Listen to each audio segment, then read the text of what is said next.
First, just credit, UCLA. They're obviously a great team, and I thought we came out and we fought early. Just thought we were really passive coming out and kind of feeling the game out a little bit too much against them, and that led to uncharacteristic turnovers.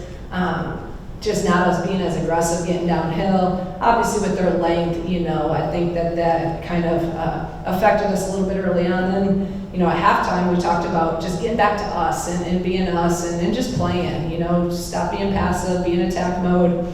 And we came out and had a great third quarter, 21-11. We're only down 4 going into the fourth, and then they made us pay on some of our defensive lapses. So a great team, but I'm proud of our fight. And we always talk about being in a position in the fourth quarter to win the game, and we were 2 possessions, going into the fourth. We got to be better. You can't give up 27. We never do that. We can't give up 27 points to these guys in the fourth quarter. So, but they're really good and really big across the board, and we're used to being that small guys. So.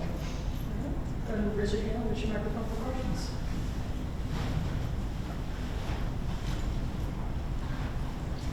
You had 8 players after the game tonight, so you were still competitive, like you said, nearly out-rebounded them. So what is it about this team that keeps them so competitive when the odds are kind of stacked against them like this? There's just toughness, and that's what I love most about them. They're so together, they're so tough. I mean, how many players we have play 40 minutes, and they do that every night because it's not a lot that we just don't have. Jen has to play, this was the most I've ever given her a break, and that was a minute 40.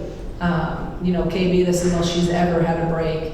And Haven Smith's a freshman. She doesn't really play that much, and I thought she did a great job banging in there with bets. But I've said all year, it's unfortunate our injuries, but it's part of it, and there's no excuses. We haven't talked one thing about excuses when we were winning. We're sure as hell not going to start them now. So, we have small numbers. We're small across the board, but could not be more proud of our group for their resiliency, their fight, their togetherness, and that's why we've gotten 21 wins and 11 in the Big Ten, because they fight like crazy.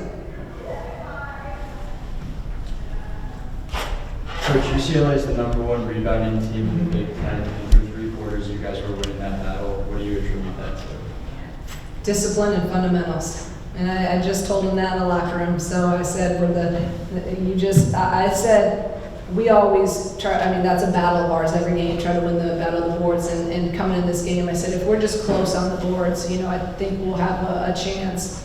We out-rebounded them by offensive rebound 16-13. And KB 6'1" on a good day. So what she does is amazing. But again, toughness, and then just being locked in and boxing out, getting bodies on people, good old fundamentals that people don't like to do anymore. Just get your butt into them and drive them back.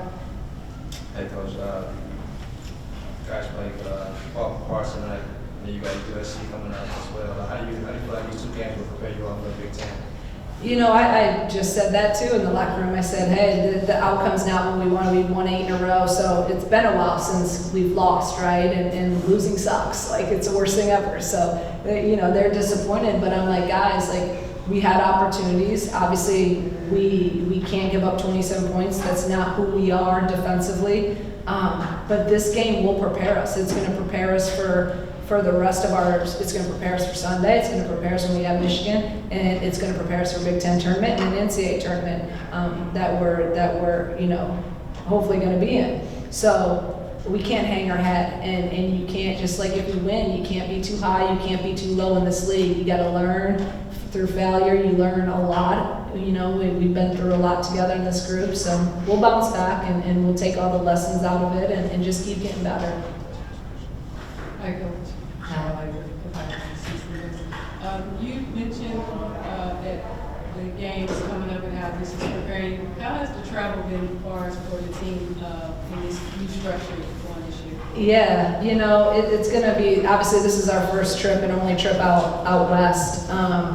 So right now, I'm gonna say it sucks because we lost, but no, it's you know, it's all part of it, and we only gotta do it once. I mean, imagine what all the West Coast teams have to do, so, you know, I also think it's nice for our schedule, we have our bye week, so we don't play when we get back, so I think it's more about the back end when you get back, from a West Coast trip, so I like how our schedule, we have the week leading into our next game, which is next Sunday.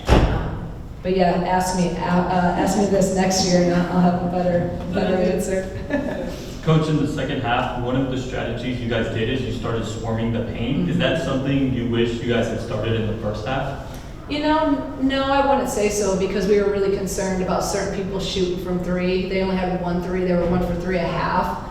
And really Beth's had 12 at half. So I felt pretty good with that, especially, you know, so we haven't doubled a lot this year. We were digging heavy, and actually she had 4 turnovers at half. I thought our digs were effective without full doubles. Now the second half, you know, we did start throwing a little bit more at her just to kind of keep her on her toes a little bit. But then we had a couple mistakes. We sent, you know, we only want to send 1, we sent 2 or 3, and now they start cutting. Now she just sees right over our doubles because we're doubling like 5'9", you know, she just picks us apart. So backfired a little bit. Then we gave up the big 3 was that one off of Kiki hit that kick out, and I thought that was a big momentum change.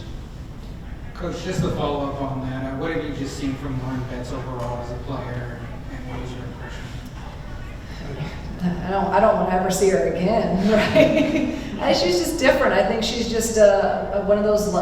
I really think she's like a generational player. Like she's so different. And in the Big Ten, we face in my years, and you know, I've only been in this league now.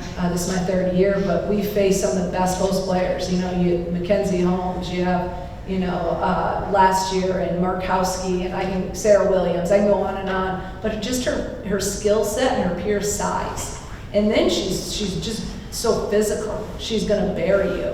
And so she kind of has a mixture of everything. And then her endurance is good. I mean, she played 34 minutes, almost 35 minutes. So very impressed with her.